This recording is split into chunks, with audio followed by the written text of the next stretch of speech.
Assalamualaikum warahmatullahi Assalamualaikum wabarakatuh. warahmatullahi wabarakatuh. Perkenalkan, nama saya Anissa Ainin Fadilah. Perkenalkan, nama saya Nabila Nur Amalia dari kelas IT 0202.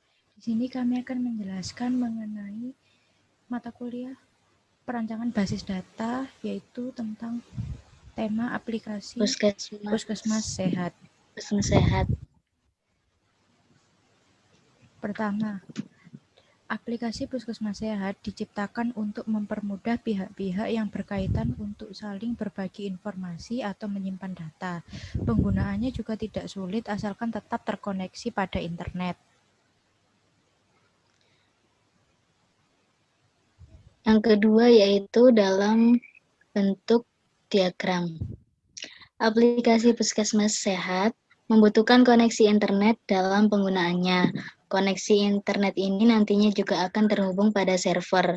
Dalam penggunaannya, aplikasi ini diperuntukkan untuk 3 user, yaitu user publik atau pasien, dokter dan perawat, admin loket, dan apoteker.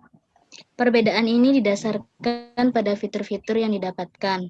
Untuk user publik, aplikasi hanya tersedia pada smartphone yang mudah dibawa kemana saja.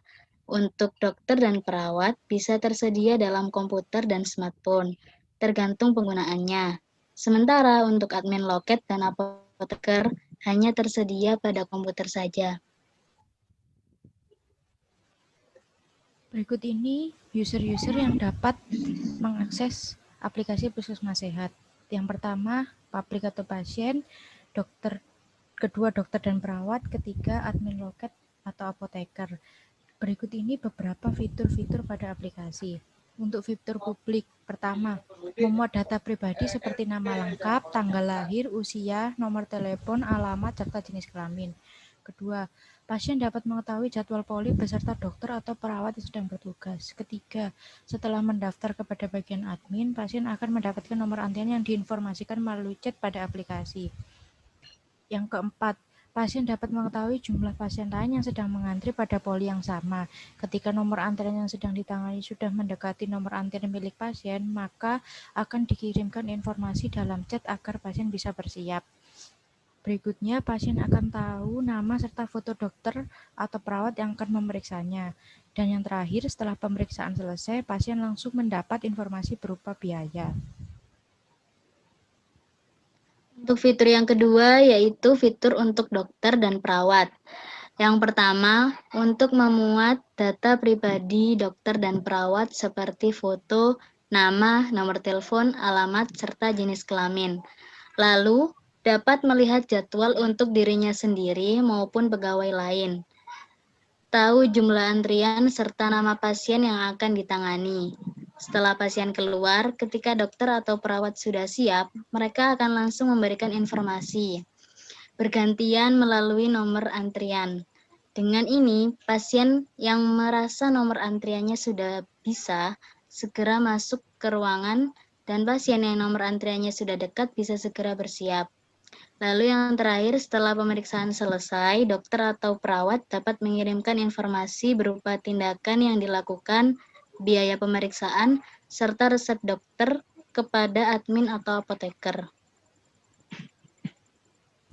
Berikutnya adalah fitur admin loket atau apoteker. Pertama, mengetahui seluruh jadwal poli termasuk dokter atau perawat yang berjaga serta jadwal pegawai lain. Kedua, mendaftarkan pasien dengan menginputkan nomor telepon serta poli yang akan dituju dan nomor antrian akan keluar secara otomatis. Hanya melalui nomor telepon, admin akan langsung mendapat informasi berupa data dari pasien. Ketiga, mengetahui jumlah antrian pada setiap poli yang ada. Dan yang terakhir, menerima informasi resep obat, tindakan dokter atau perawat, serta biaya yang bersangkutan. Ini dikirim oleh dokter atau perawat. Lalu yang keempat yaitu report atau laporan. Report atau laporan ini ada berupa 3 macam atau 3 bagian. Yang pertama yaitu laporan umum. Laporan mengenai nama pasien, nomor telepon pasien, poli yang dituju, dokter atau perawat yang menangani, serta resep obat yang akan diberikan. Lalu yang kedua laporan untuk obat. laporan keseluruhan mengenai jumlah obat yang keluar atau terjual, entah itu harian, bulanan, serta tahunan. Lalu laporan yang ketiga yaitu laporan keuangan mengenai tagihan yang akan dibayarkan pasien, entah itu harian, bulanan, ataupun tahunan.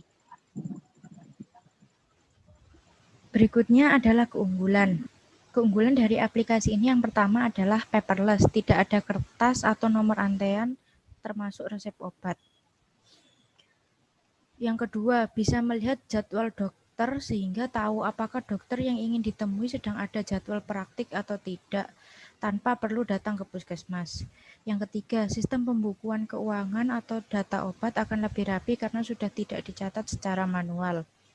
Yang keempat, jika sedang ramai, pasien akan merasa nomor antriannya masih lama, bisa menunggu terlebih dahulu ke tempat lain. Tidak perlu takut untuk terlewat karena akan mendapat informasi ketika antrian sudah dekat dan pasien bisa segera kembali. Sekian presentasi dari kelompok kami. Saya dan juga saudara Ainin minta maaf jika ada salah kata ataupun perbuatan. Dan terima kasih telah menyempatkan waktu kalian untuk menonton video ini. Akhir kata, Assalamualaikum warahmatullahi wabarakatuh.